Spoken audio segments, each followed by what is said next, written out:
Boston has Evacuation Day and Patriots Day. Western Mass deserves its own holiday. The Fabulous 413 is declaring that April 13th, 413 should officially be 413 Day, a celebration of all things Western Mass. I'm Khalees Smith. And I'm Monty Belmonte. Join us and NEPM at City Space in East Hampton on Sunday, April 13th from 1 to 4 for a free day celebrating where we live. With live music from Aaron McKeown and the Fawns, the Tumble Science podcast for kids, regular guests from our show like the Word Nerd, Mr. Universe, and Professor Power Green, a wine tasting with Tip Top Wine Shop, and food from Thai Chili Food Truck and Crepes Nanu. And our special guest, Lieutenant Governor Kim Driscoll. 413 Day, free and live at City Space East Hampton from 1 to 4 Sunday, April 13th. All for one. And 413. The Fabulous 413 podcast is funded by Real Pickles, a worker-owned cooperative in Greenfield producing organic fermented vegetables sourced from Northeast farms. More information at realpickles.com. Welcome to the Fabulous 413. I'm Khalees Smith. And I'm Monty Belmonte. And we are in the midst of National Poetry Month. Which can only mean we should go to the house of one of the area's most famous poets. Regardless of whether or not she actually wanted us to read a lot of her work, but that's a whole other conversation. We are broadcasting from the Emily Dickinson Museum in Amherst. With real in the room with us poets Demisty Bellinger and Joan Kwan Glass. And we'll hear about changes going on with this building itself with Senior Director of Programs, Brooke Steinhauser. But first, a chat with the person helming the edifice of verse, Jane Wald. Wald has served since 2004 as the museum's co-director with Cindy Dickinson, Director of Programming and Interpretation. A graduate of Bryn Mawr College, she studied historical archaeology at the College of William and Mary and received a graduate degree in American history from Princeton University. Prior to her appointment at the position and her tenure at the Emily Dickinson Museum, Wald served as Assistant Director of Development and Marketing at Old Sturbridge Village and Director of the Evergreens under the Martha Dickinson Bianchi Trust. Upon the merger of the Homestead and the Evergreens in 2003, she became the museum's Associate Director, and she joins us now. Thank you so much for being with us. How much of that bio was true? Nearly all of it. Okay, amazing. How much of it was inflated with poetic license? It was just not poetic at all, really. Thanks for having us back again, Jane. We were here last year, and I don't remember if you remember this, but we had just experienced the total solar eclipse the day before. We had gone to the path of totality, which was the coolest thing that happened to me in 2024, frankly. And then we were still high on the emotions of all that. Here, Emily Dickinson had poems about the about eclipses, and it was associated with her father, I believe, was a failed eclipse searcher going around the world trying to experience them. So we're really glad to be back here again. Hey, welcome. It's great to have you back. Let's start with one of your favorite Emily Dickinson poems. Well, because it is National Poetry Month in April, I'm going to read you a poem about April. So this is one that was published, just a few years after her death, at a time when the editors were doing a no-no. They were giving titles to her poems. No, must not do that. But anyway, they titled this one April, and here it is. An altered look about the hills, a Tyrian light the village fills, a wider sunrise in the morn, a deeper twilight on the lawn, a print of a vermilion foot, a purple finger on the slope, a flippant fly upon the pane, a spider at his trade again, an added strut in Chanticleer, a flower expected everywhere, an axe shrill singing in the woods, fern odors on untraveled roads. All this and more I cannot tell. A furtive look you know as well, and Nicodemus' mystery receives its annual reply. That is Jane Wald from the Emily Dickinson Museum reading Emily Dickinson, a poem titled April. But why shouldn't it have been titled at all? Well, she only titled, so she wrote about 1,800 poems, and she only titled about 20 of them. And the rest of them now we know by their first lines. Mm-hmm. So for example, I know hundreds of first lines and very few full poems. Because you're chronicling and archiving, or why? Just because you've committed all those first lines to memory? Yeah, because you read the poems over and over again, and because there's so many wonderful poems to go through. It's, for me at least, this is just the way my brain works or doesn't work. It's the first lines that stick with me. So I can always find the poem that I connect with the first line, but seldom can I actually recite the entire poem, even though they're short. They're short. I should be able to remember them, right? Right. No. People have cache space for what they have cache space for. So would Emily Dickinson have written that poem titled April here in this very house where we are right now in Amherst? Yeah, she would have. She was born here. She lived here in this house that her grandfather built. She lived here for the first 10 years of her life, and her family then moved to another house in Amherst, came back here when she was 24. So this is about 1855 when her family moves back. And then all the poems, most of the poems we now have in her canon were written after that date. They're just maybe, I don't know, maybe half a dozen that weren't written in this house. This one I just read was written in 1859.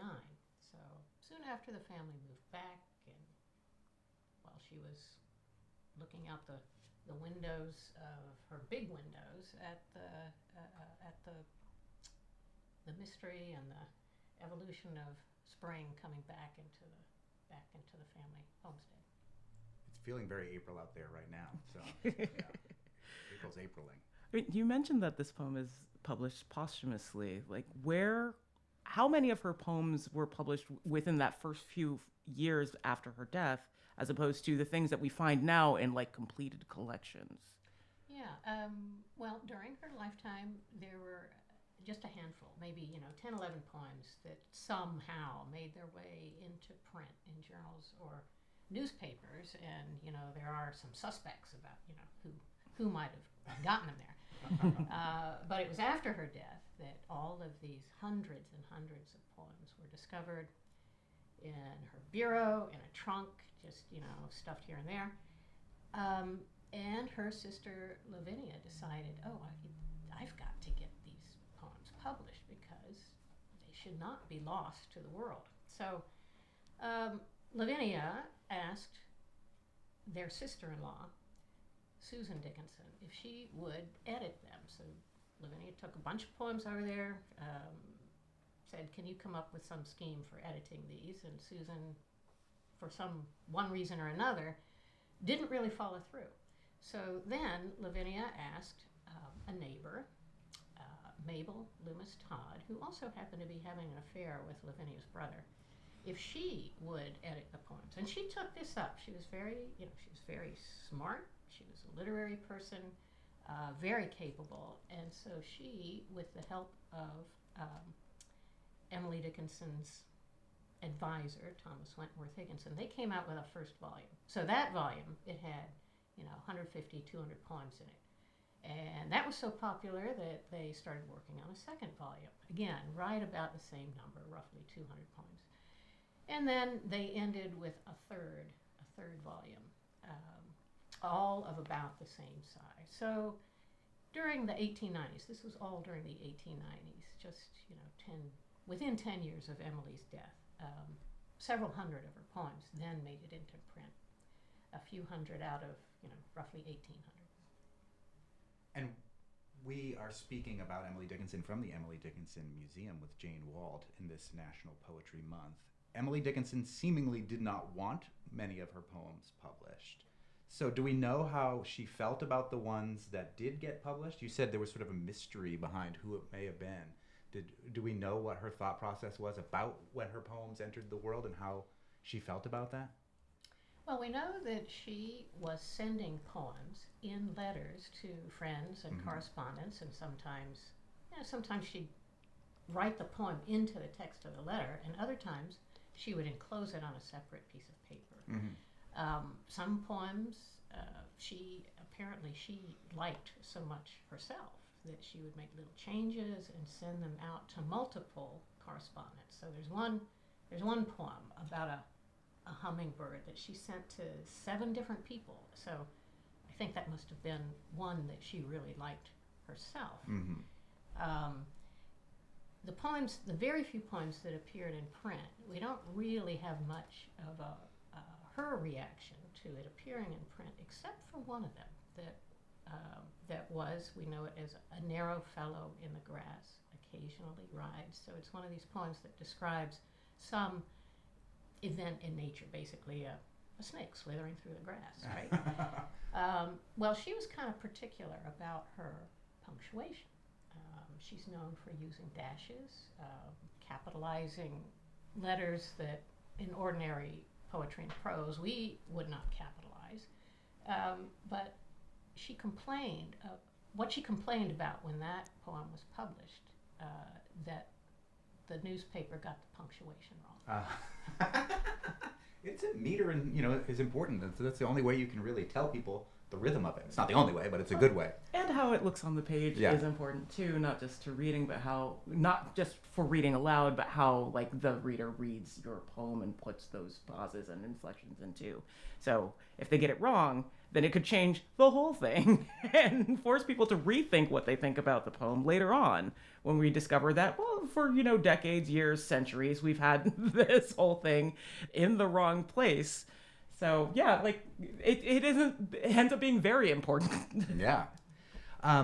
You look like you have another poem queued up there. Is that true, Jane? Or is that just your book of notes right there? Oh, I've got a whole book of poems, and well, I can read one. So I'll read one that's kind of one of my favorites about what Emily Dickinson thought about her work and the work of poets. And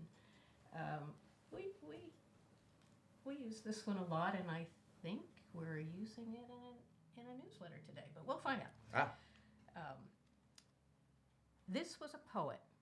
It is that distills amazing sense from ordinary meanings. And that's the part I love, distilling amazing sense from ordinary meanings, because the words are all juxtaposed, they're crossways, and you can read it the opposite way if you want.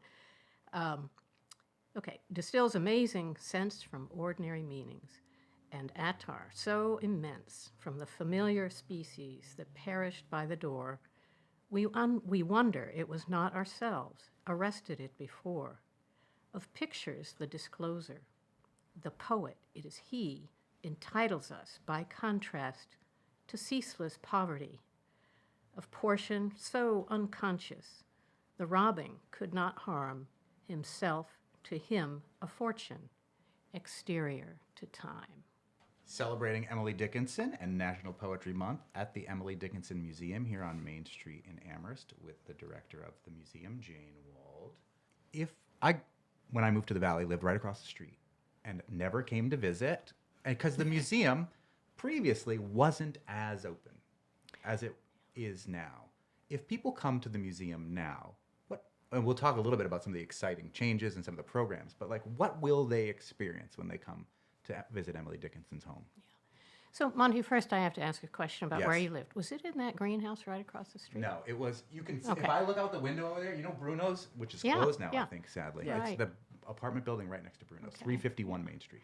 Because years ago, that greenhouse right across the street, I think there were students or grad students living there, and one year in the spring, right about this time, they put a life-size gorilla out on top of on the top of the porch, and it stayed there for a few weeks. So I wondered if that was maybe Yeah, it does sound like a Sounds thing that Monty exactly would like do. something I would So do, but it was not me. That's Yeah. fair to Yeah. try and all right. It'd be amazing to look out the window of this Connection. room and look and see a gorilla right across the window. Yeah. No, it So what will was. we see if we come here on when the museum's open?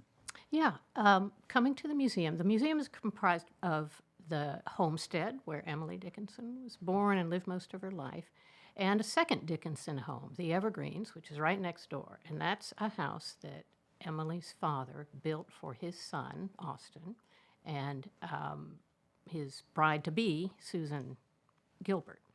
So those are the two historic houses that are just sort of chock full of the story of Dickinson's poetry, 19th century life in Amherst, and there's kind of a bit of drama woven in there between the two houses. So when one comes, the visit will begin touring the homestead.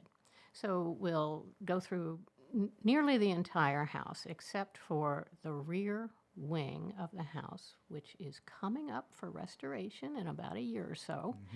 But visitors will go through the main part of the house that has been restored to as much as the way we can from sort of forensic research and documents and things like that. The way Emily Dickinson would have known it herself in roughly the 1870s. So she would have been around, late 30s, early 40s. That's what visitors will see here. And they'll learn all about her life in the house, the influences that affected her in her development as a poet. So these would be her family, which was very prominent in Amherst, a kind of sort of socially in an upper level in the town. Family was quite involved in politics, local, state, national. Religion, that was ever present in Dickinson's life. And there are, we can talk about her ins and outs with religion during her life. Books and reading, which was certainly essential to her, especially as she grew more reclusive. It was books, reading, journals, newspapers that took her well beyond the bounds of Amherst and out into the world, and that came back to her in her poetry. We'd learn about her writing practices,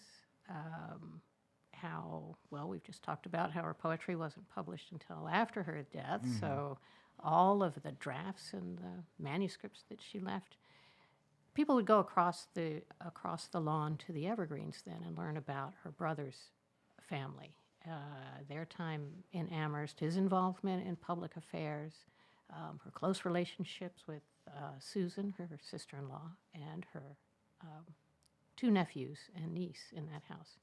It's and it's a big story. There's a lot to talk about and a lot that we can't get to. So much to follow up on. You have to come back over and over again, like we have now. Just saying. Yeah. Set up a gorilla across the street and just leave them there and come and visit the Emily Dickinson Museum on Main Street in Amherst. Well, maybe we should take a little break right here, and we're going to hear more about the Emily Dickinson Museums going on and how they're interacting with contemporary poets and how you can interact with this museum with Brooke Steinhauser, who we'll have on a little bit later in the show. But let's take some time to hear from a couple of the poets of right now, both of whom have been a part of the museum's phosphorescence program and other things, Joan Kwan Glass and Misty Bellinger. You're listening to the Fabulous 413 on 88.5 NEPM. The Fabulous 413 podcast is funded by Northeast Solar, homegrown in Hatfield, Massachusetts, and providing energy savings for their customers for over 10 years. Learn more at northeast-solar.com. For National Poetry Month and our current location here on NEPM, the Fabulous 413 broadcasting from the Emily Dickinson Museum for National Poetry Month. We're incredibly lucky that not only does the area have a legacy of poets who have lived in Western Mass throughout history, but a wealth of working, incredible poets making and teaching work right now. And we've got two of them here with us now, Misty Bellinger and Joan Kwan Glass. Joan Kwan Glass is the Korean diasporic author of Daughters of Three Gone Kingdoms and several other books and chapbooks. Her books and poems have been featured on Poetry Daily, The Slowdown, and Rattlecast, and appeared or is forthcoming in Poetry, Poetry Northwest, Passages North, Tahoma Literary Review, Salamander, AAWW, The Margins, Rhino, Rattle, and elsewhere. Joan teaches for writing centers across the country, including Brooklyn Poets, Writing Workshops, Hudson Valley Writers Workshop, and Corporeal, and will be a 2025 guest speaker, guest writer, a writer in residence at SWIM. What is SWIM? Hi. Hi. So SWIM is an organization that supports women writers in Miami. Oh, wow. Cool. And they do residencies where they actually invite a few of us each year. I think this year it's 5 people. It's a very coveted thing because who doesn't want to go to Miami? And swim. Right, yes. Beautiful place to do that as well. Beautiful weather. And they're just a wonderful organization, literary organization. So But very lucky. You'll also be working with some of the 5 colleges here as well, right? Amherst College and Smith College, and then Wesleyan, which isn't too far away in Western Connecticut. Yes. Yeah, It's a excellent. good year. Yeah, very busy year. And we are not going to push you on this, but we know that there's a secret that you can't tell us, and I wish we would push you on I it, wish but we we're not would going push to. you, but Congratulations for this awesome, fantastic news, Yeah. whatever it may be. We give you future congratulations for whenever it can be revealed. Thank you so much. Let's start by hearing some of your work. Sure. Okay. So I'm going to read 3 poems. And the first one is from my first full-length collection, which is called Night Swim, and was published by Diode Editions. I'm not like a big fan of content warnings for poetry or art in general, but I do want to say this is a pretty intense poem about grief. The entire book is about... I was going to say that whole book is very intense. It's wonderful, but it is an intense look into this trauma that you're probably about to go into. Yes. Is it okay if I say what that is? Okay, just in case people would like to tune out for a couple of minutes for this particular part or need to. It does reference the suicide of my nephew, who was 11 years old at the time. So, and what that experience has been like from my perspective as someone who is a survivor of suicide loss. So this is called The Worst Thing. The worst thing. When I think of grief, I remember the time I ran into Mrs. Arabeau outside Somerset Mall, 2 years after her daughter, my friend Dolores, died of ovarian cancer. I was carrying bags out when I saw her, standing next to the revolving doors, smoking a cigarette, watching the cars turn from the parking lot onto the highway as the sun began to set. She didn't see me, and I should have kept walking. If I had understood then what I understand now about grief, I would have left her alone in peace with her view of the fading light. But since I knew nothing yet, I touched her arm, smiled gently. "Hello." She blinked. Her shoulders fell forward and her face suddenly became a torn page, crumpled and aged. "I'm sorry," she cried and ran back into the mall. Her cigarette dropped on the ground, gave off what heat it still held, then nothing. It's 5 years later. I'm with my sister at the same mall. We're here because my sister wants to buy her son's favorite candy to put in his casket with him. Haribo raspberries, the kind that look like real raspberries and are almost too sweet. The nightmare of his death is bramble bright. We are 2 women walking in a shopping mall, buying candy for a dead boy. Today, the crime scene company will scrub his blood from the hardwood floors, and at his funeral tomorrow, we will tuck the candy into his hand, which feels like a hardening clay version of his hand. And I will spend 6 hours hugging his classmates and their parents. Most, if not all of them, will become taller, older versions of themselves, while my nephew will forever be 11 with an exit wound above his left temple. My 16-year-old daughter says the worst thing about loss is what you no longer hear. Sounds that have become familiar, gone. Coffee grinding in the morning, gone. Dogs whining at the door, gone. CBS News on TV in the morning, gone. Their laughter, gone. No, she was wrong. What I know now, and what I wish I had known the day I ran into Mrs. Arabeau at Somerset Mall all those years ago, is that what is worse than silence, what is worse than their absence, is that the world is so very full of everyone else. I want to go back to the revolving door, wave the living through as she smokes until every last one has passed.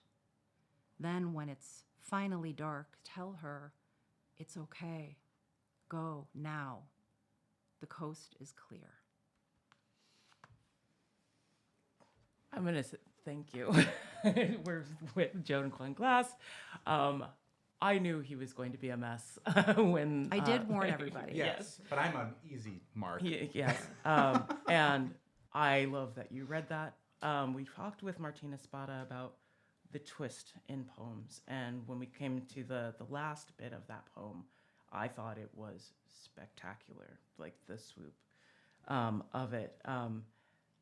And I don't want to go too much into the traumas of this work, but I have a question for you about that book. Did you feel like it was more catharsis or stasis for you? Like, was it a way to become more settled in the things that you were feeling, or a way to move through the things that you were feeling? That's a really great question. I don't think it was either. I think it was a way to figure out what I was feeling, because I was in such a state of acute post-traumatic stress, because I had 2 losses that year. Right. And most of the time I had no idea what I was feeling. I knew I was angry. That's pretty much all I knew. So it was a way of kind of figuring out, as I was writing, what I was actually experiencing. And people have asked me too, like, we're writing these poems healing? And I hate that question. Right. I hate it because no, they're not. In fact, they become more difficult to read aloud as time goes by. It was a journey and something that I wanted to document, but mostly they were poems that I wrote in order to understand my experience of the experience. And I never thought that anyone would publish them. I was actually stunned. I mean, who would want an entire book of poems like that? You know, it's very difficult to read and to listen to. So I wrote them thinking nobody would read them. Which is interesting, because we're in Emily Dickinson's home right now, and I think that she wrote a lot of poems that she didn't think people were going to read either, and yet she's one of the most celebrated poets in the United States, and because of what's going out into the world, they have meant something to people. And I'm imagining that book of poems, I mean, I'm still a mess from Joan Kwan Glass's reading right there, but I'm imagining a lot of people that have experienced levels of grief to this extent have responded in that way. Yes. You know, it may not have been healing for you, but do you get feedback from people who've experienced the poems that it's helped them continue on their journey through grief? When Night Swim came out, I was flooded with private messages and emails and notes from people. It was actually very overwhelming, and I wasn't sure how to respond because I didn't know the people that were messaging me. And, you know, we had never met. And people felt, I think, so comfortable sharing their experience, their grief journey with me because they had read mine, that sometimes it was very difficult for me to figure out how to respond. I did the best that I could, but I'm kind of an awkward person in general, so, you know, throw feelings into it, and it's like, hi, nice to meet you. Thank you for sharing your innermost thoughts. Yeah. I never felt like I had the right response. I'm glad you liked my innermost thoughts. Thank you for yours, I guess. Thank you for reading my terribly depressing poems. Be well. But along those lines, like, what shifts do you think you felt in your work and writing between that and your award-winning book that's out now, that's just come out? That's another really good question. So there was a period of time where I could not write anything. After Night Swim was published, I had this period where I was like, oh, okay, well, maybe I've written all the poems I will ever write. And I had to find a way through back into writing, you know, like what was going to be my next project. And I spent a weekend at a very good friend's house. She invited a few of us to write. And I wrote a chapbook, which I will never publish because I don't want to. Yay! But it's called... No, I say yay because, like, there's always, like, this level of, like, when people make art especially, this weird expectation on the public's part that all of that has to be shared. Mm-hmm. And because of it, I think that people are reluctant to create art for themselves often because they feel like that art always has to be shared. There is something beautiful about creating something for you that's gonna just be for you. And so, which is why, hence my, like, yay, you've got something that you made and it's just for you and nobody knows. Yeah. Yeah, I actually have. It's interesting because the Emily Dickinson poem that I chose is exactly about that. It's about being nobody. Oh, I love this one. Well, since we're celebrating National Poetry Month and we're in Emily Dickinson's house and we're speaking with poet Joan Kwan Glass, do you want to read that? I would poem? love to. Okay, here we go. I'm nobody. Who are you? Are you nobody too? Then there's a pair of us. Don't tell, they'd banish us, you know. How dreary to be somebody. How public, like a frog. To tell your name the livelong June to an admiring bog. That's one of Emily Dickinson's classic poems here on National Poetry Month, and we're speaking with Joan Kwan Glass about your own books of poetry, including Daughters of Three Gone Kingdoms, which is the winner of the 2024 Perugia Press Poetry Prize, and your other spectacular book of poems that you just read from. Do you have another poem that you'd like to read? I do. So this is Daughter of Three Gone Kingdoms, is published by Perugia Press, and they actually are based in Florence, which is right around the corner. And I didn't even know that. Yeah, We got to and, get them on. oh, I think that would be a wonderful idea. Yeah. So I went to Smith, and one of my dreams was always to come back and to do a book launch in Northampton. That was like my lifelong dream, and I actually got to do that Woo! when my book won this prize. So that was a very beautiful thing. Where was the book launch? It was at, oh my God, don't put me on the Was it a spot. bookstore or was that at, Smith? No, it was at a workspace downtown. Oh, Okay, Click. Click Workspace? Yes, I Yeah. was like, is it Click It? It's Click It's something. I Click didn't want to say it Workspace. wrong. This is- yeah, no, yeah, you're it was excellent. amazing. Yeah, we're supposed to have those people on too. But anyway, Yeah. that's besides the point. Yeah, wonderful. So yeah, Perugia Press is amazing. They publish one book a year by a woman identifying poet, and go through several processes, like rounds of reviewing books, and then they choose one, and I was the lucky winner. So this is from Daughter of Three Gone Kingdoms, and it's called Wildfire, which is actually after a line by Anne Sexton. Wildfire. For 3 days, yellow haze has enveloped the coast, bathing this city in unease, coating our narrowing throats. Another year has passed without you. Today, your daughter, now 10, asked if you left a note. More questions will come. It is June, and I am still not brave. Wildfires cast their smoke across landscapes, but you stay dead. My grief stalls at the edges of every map, gnaws away at its shifting borders like a toothless beast. My grief is a hammer and demands I find new ways to remain a nail. No one can say for sure how long the forests will burn. I am finally less angry, but this feels like another thing to mourn. What will fill my lungs? Stay inside, they say on the news. Be an obedient nail. Shut the windows tight and wait. That is Joan Kwan Glass from Daughter of Three Gone Kingdoms here at the Emily Dickinson Museum in Amherst, celebrating National Poetry Month. Thanks so much for sharing these really powerful poems with us.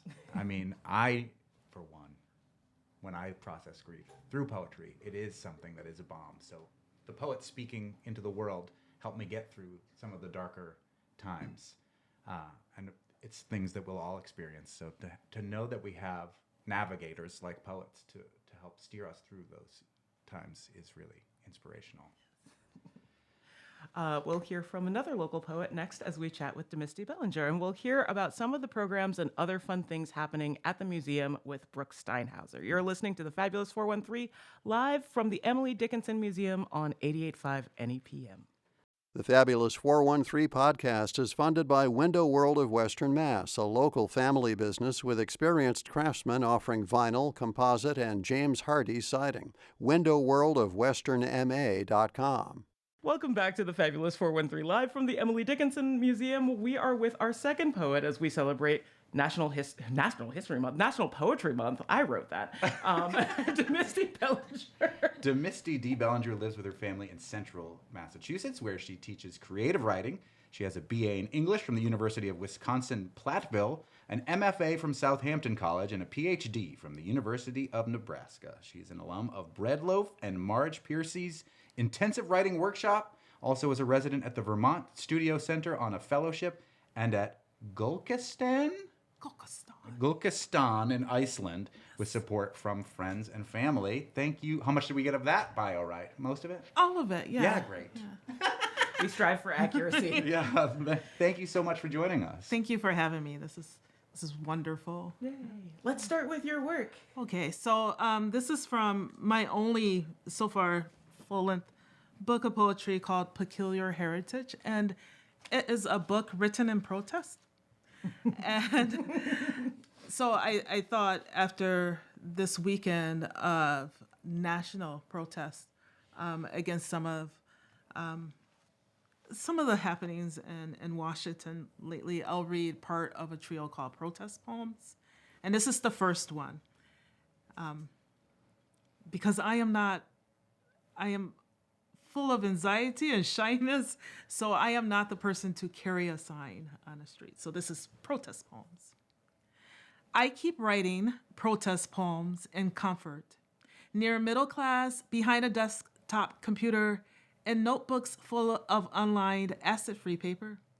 In my mind, on the way to work, from work, at work, in classes, I prompt my students to write, and I write along with them protest poems.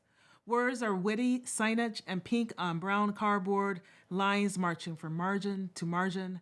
I imagine me shouting, but silently. In comfort, safely, resisting what's coming, pushing back, protesting it. In poetry, I'm a Protestant in democracy. I berate my representatives. I move mountains and streets. I stop traffic with verse and rhymes and slant rhymes and no rhymes. I won't be moved from my office chair. I write letters I won't save for publishers of little magazines, and I'll sit, sending out. The arguments I have are rhythmic. My stanzas stand in song without music, without sound, without. That is poet Demisty Bellinger here at the Emily Dickinson Museum celebrating National Poetry Month and reflecting poetically on some of the events of this past weekend in some ways. But poetry is not all that you do. You are one of the most varied writers that we've managed to bring on the show. Talk about the connections between writing nonfiction and writing your poetry.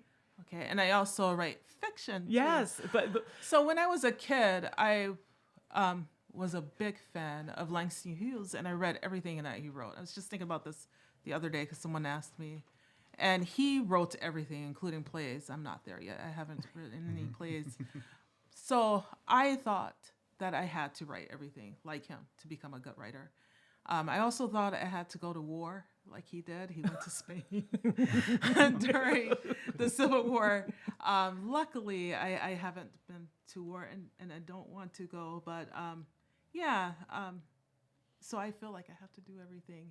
Some things work better in verse, and some things work better in prose. yeah, but there were some interesting ideas in an essay you wrote about creative nonfiction, about trying to combine implication with the things that you actually know about situations and using that to make it more real.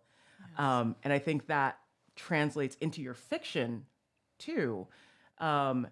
But it was interesting reading across the genres that you get into to see the connections, because I could always hear your lines in it. Like your poetry was like the guide at the bottom of a map, and then everything else was like points in the landscape. Oh, I like that idea. I wish I was that smart, but I do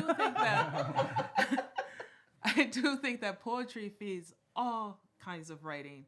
And good writing will have poetic elements in it, like you mentioned the volta or the turn that Martina Espada mentioned. I think that good fiction and good nonfiction will have that turn also in their writing.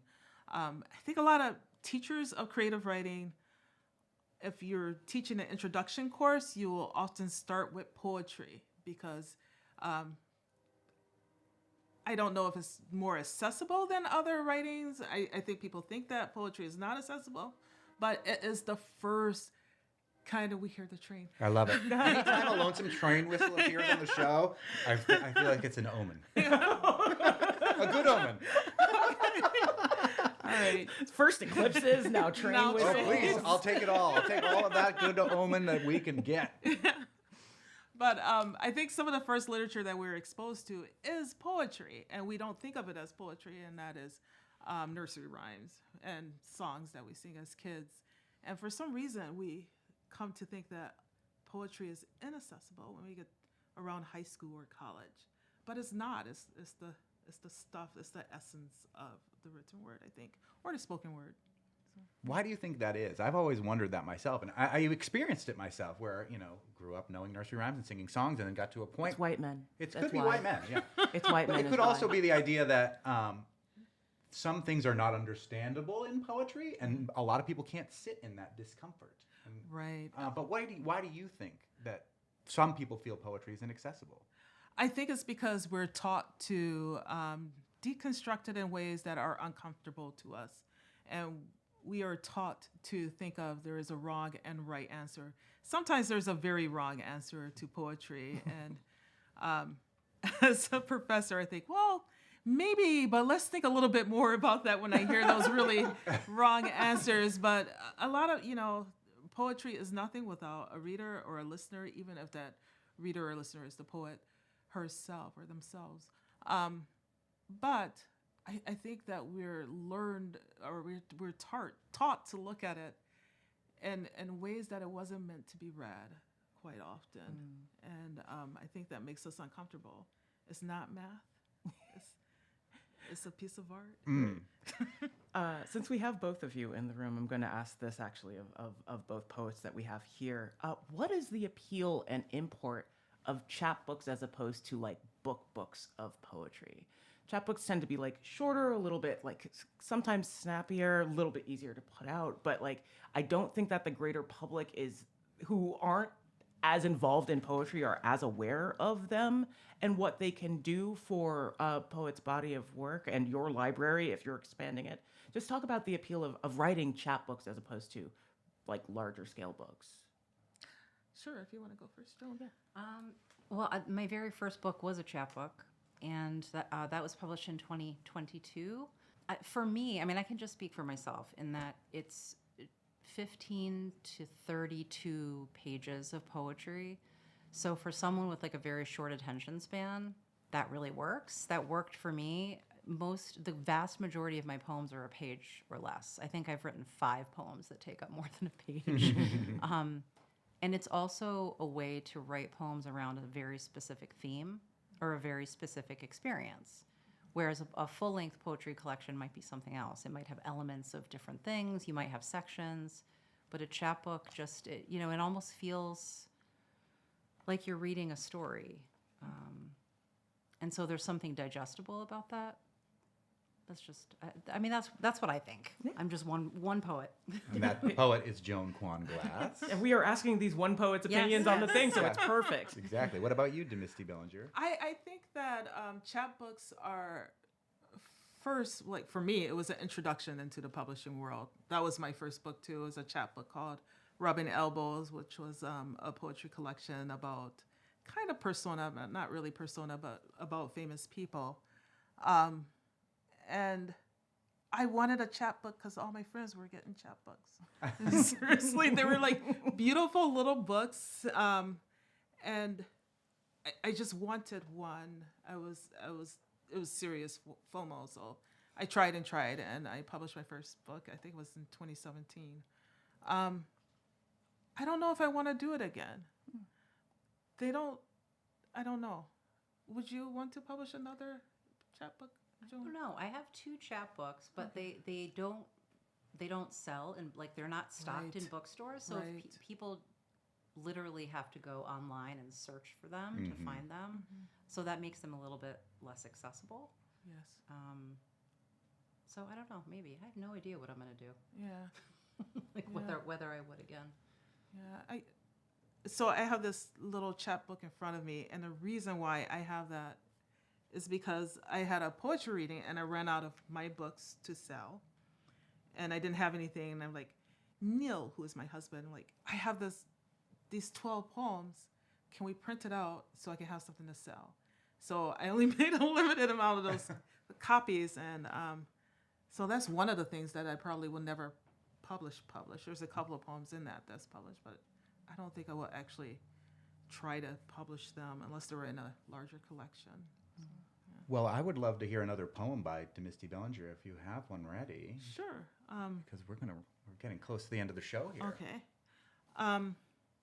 This is from You Are, and it's these 12 poems. And This is the aforementioned printed out chapbook that you just yeah.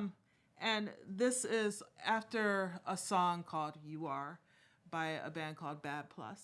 And I chose this one for today because Emily Dickinson, like me, is also a musician. And I can see the musicality in her work. She uses hyphens. I think I stole it from her because it's in a lot of my poems, including this one. And I play with space on a page. And the reason why I chose that particular song, if you listen to it, it takes a long time before the phrase to resolve. It kind of leaves you hanging on the seventh of the note. So you're at la for a long time, or ti for a long time before you actually reach back to do. So this is the first one, You Are. My love song, chord change, augmented or diminished. You are the unfinished melody and negative noise. Absent sound, silence the spaces. Between whispers, a constant pounding. You are appreciated triads trying to call. You are a response, a love song. You are an atonal symphony. You are the din. You are my love song. Chaos from the speaker, a cacophony from the stage. Love it. Misty Bellinger. I forgot to snap. Celebrating National Poetry Month at Emily Dickinson's homestead here in Amherst on Main Street. Thank you so much for sharing your poems with us today. Yeah.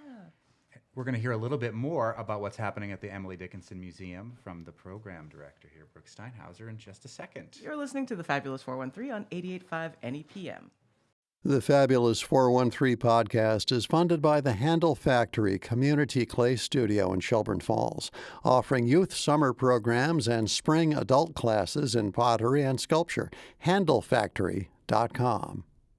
The Fabulous 413 podcast is funded by UMass Amherst School of Public Policy. Admissions now open for graduate programs in 2025. Learn how to become a changemaker at umass.edu/SPP. We are broadcasting live from the Emily Dickinson Museum for National Poetry Month, and with us now is Senior Director of Programs, Brooke Steinhauser. Who is now thinking about smoked pork. Yeah. See, that's the beauty of underwriting.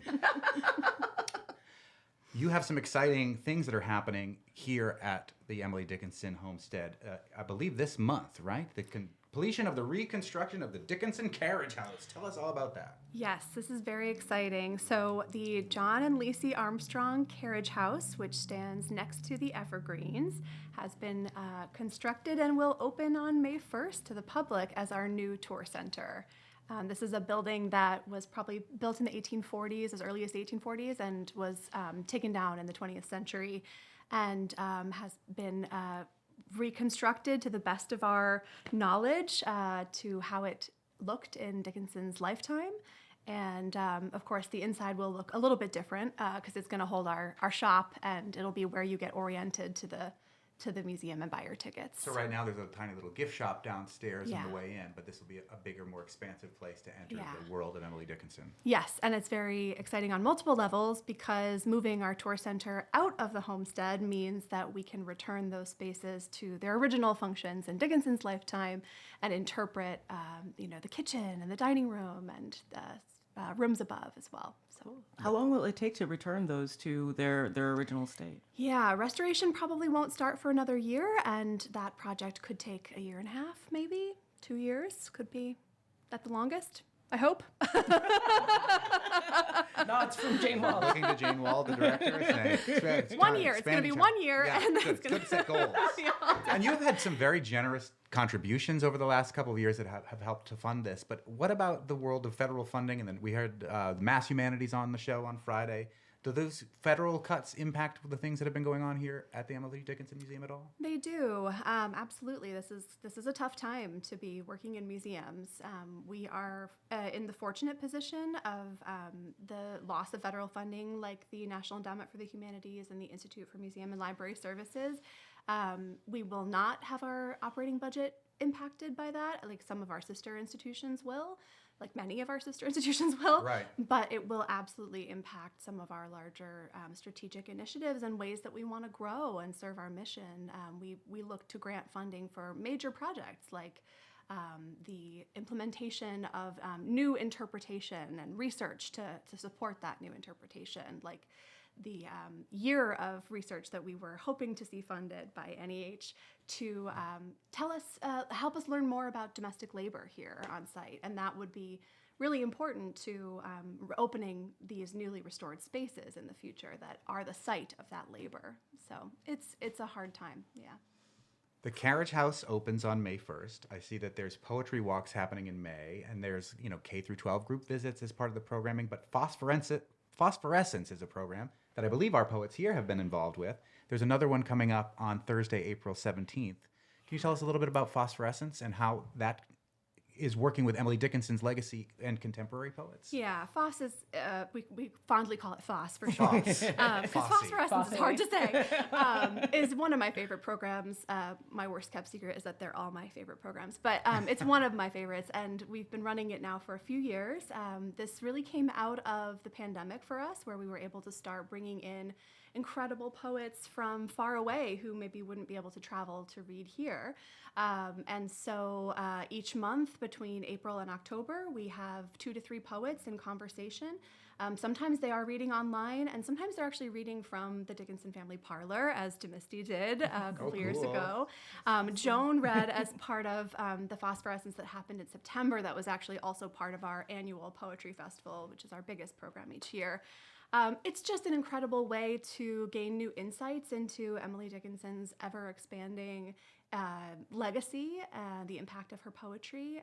I never learn more about that than when I am in the presence of contemporary poets who can teach me so much about why she matters to us. That is amazing. Yeah. And that is the program director here for the Emily Dickinson Museum. Now we're on the bonus section. Yay, bonus Poetry Month from sections of Emily Poetry Dickinson Month at Museum. Emily Dickinson Museum, because I read to Misty Bellinger, like, when you're in a little bit of a creative rut, you turn to ecstasis poem.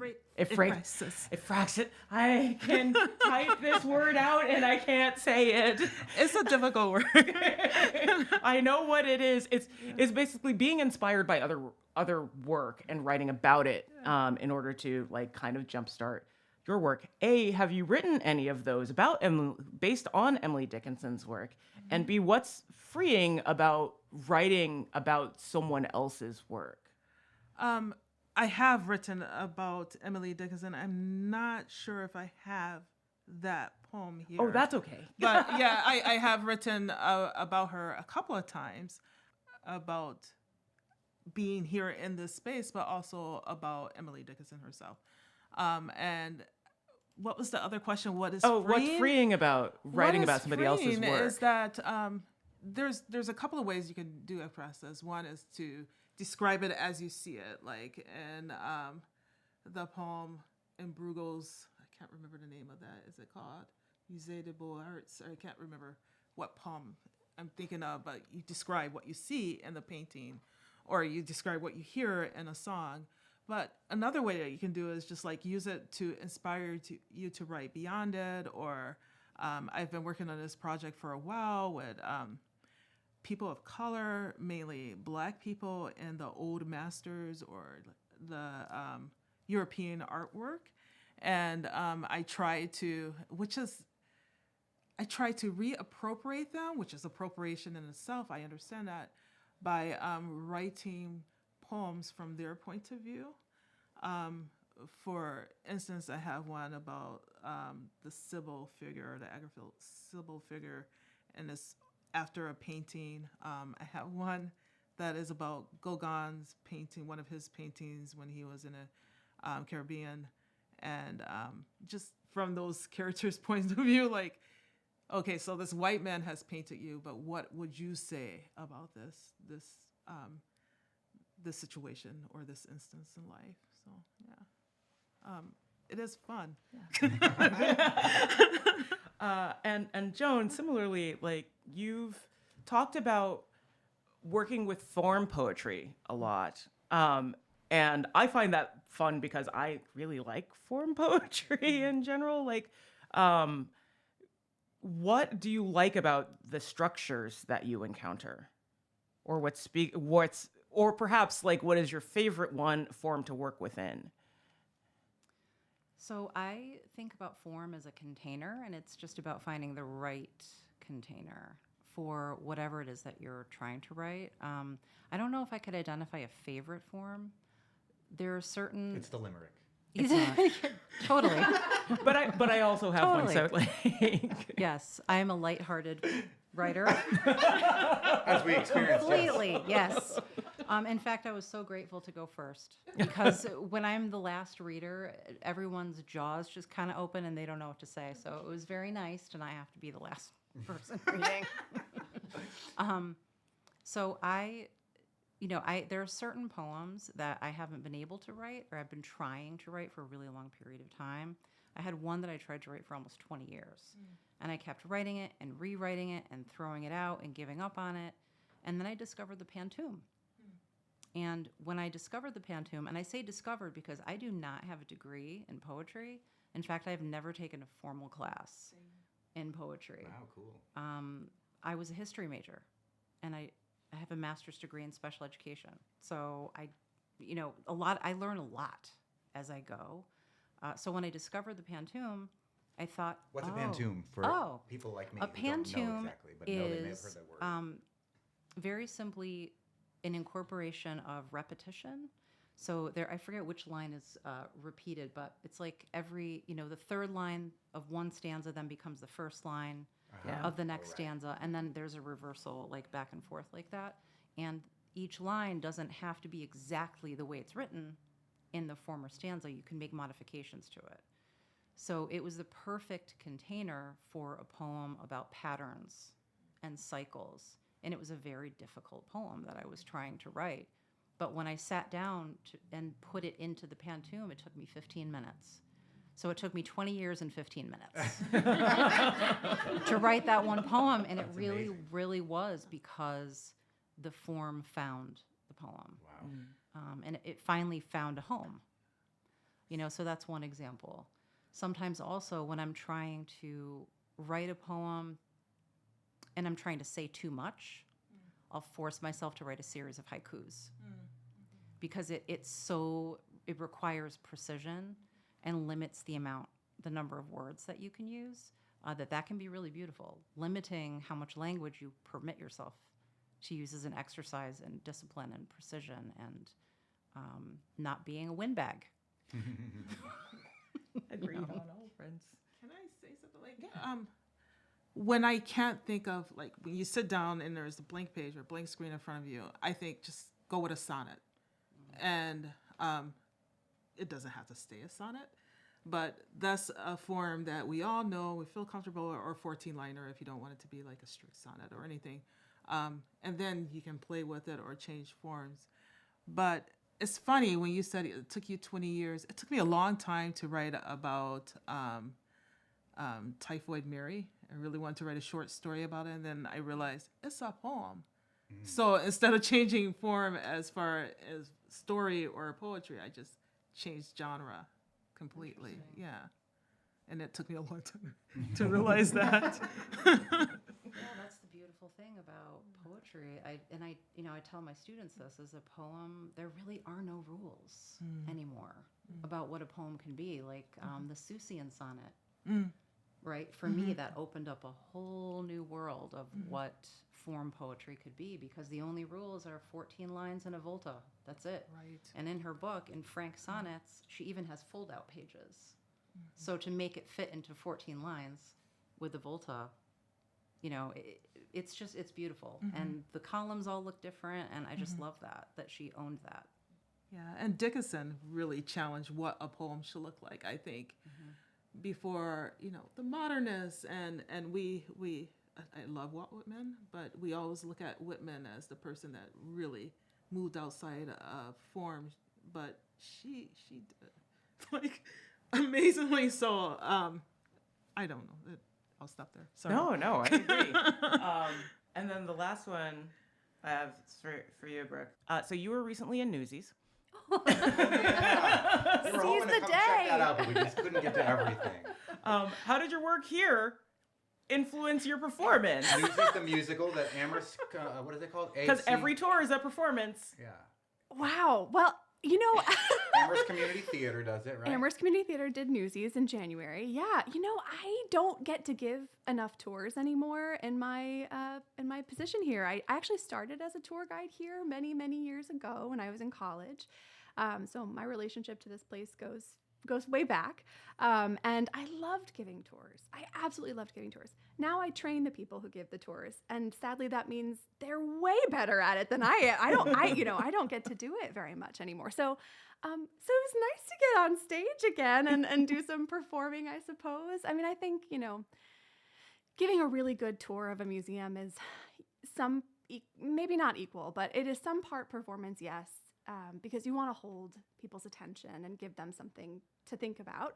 But it's also equal part listening and understanding what your group is coming in with, which may or may not be a lot of Dickinson knowledge, or it could be some people coming in with no Dickinson knowledge, and then the diehard pilgrims who have come from Japan to see this, right? So you've got to be able to really understand what your group is looking for to give that really good, memorable tour. And our guides do that so well. Yeah, but if you did it So well. in musical theater form, it would be memorable. All of her poems can be sung. Yeah, to Gilligan's Island theme. Or what's the other I one? forget The what the Yellow other one- Rose of Texas. Yellow Rose of Texas, yeah. The Gilligan's Island one I know better. But, Yeah. Cool. Still counts. Cool. Great. Did you have one more poem? No? Oh, do I have one more I poem? thought you had the Dickinson Oh, the one. Dickinson. I can Oh, read it. Yes, Train? we have the Dickinson train poem. Okay. But can you sing it to the tune of Gilligan's Island? Oh, no, you don't. No, You don't have to sing You it. don't have to. Please, this- We'll do it in our heads. Don't want to hear me sing. I like to see it lap the miles and lick the valleys up, and stop to feed itself at tanks, and then prodigious step around a pile of mountains, and supercilious pier and shanties by the sides of roads, and then a quarry pier to fit his sides and crawl between, complaining all the while in horrid hootin' stanza, then chase itself downhill and neigh like Boanerges, then prompter than a star stop, docile and omnipotent at his own stable door. Oh. Would Emily of Dickinson have heard the train right here like we did? Yes, she would, That's so cool. because her father helped to bring it to town in the 1850s. So it's the horrid hooting stanzas are coming from a real place. Wow. I didn't get to share a poem. I have a really short one. Yeah. Okay. So not my poems, but a Dickinson poem. And I think this is a good one to have the last word. This is a very short poem that she wrote on an envelope flap, which is something that she did quite a lot, writing on envelopes, scraps of paper, chocolate wrappers, whatever she had around. And she takes the if you can picture an envelope flap that's folded over, it's got a long top and then it narrows to a point. Mm-hmm. So you might think about this as the shape of like an hourglass, right? The top of an hourglass maybe. And this poem is written filling the space, so coming to a single word at the end, and I'll say what that word is. So the poem is, in this short life that only lasts an hour, how much, how little is within our power? I think it's a very fitting poem for our times. Yes, indeed. Thank you. Thanks, Thank everyone. you. Brooke Steinhauser, Senior Director of Programs. Thanks so much for joining us. Thanks so much for welcoming us to Emily Dickinson's home. We've also been speaking with the executive director of the museum, Jane Wald, and 2 contemporary working poets who knocked my socks off this hour, Demisty Bellinger and Joan Quan Glass. Thank you all so much. We'll see you tomorrow on the Fabulous 413. Yep.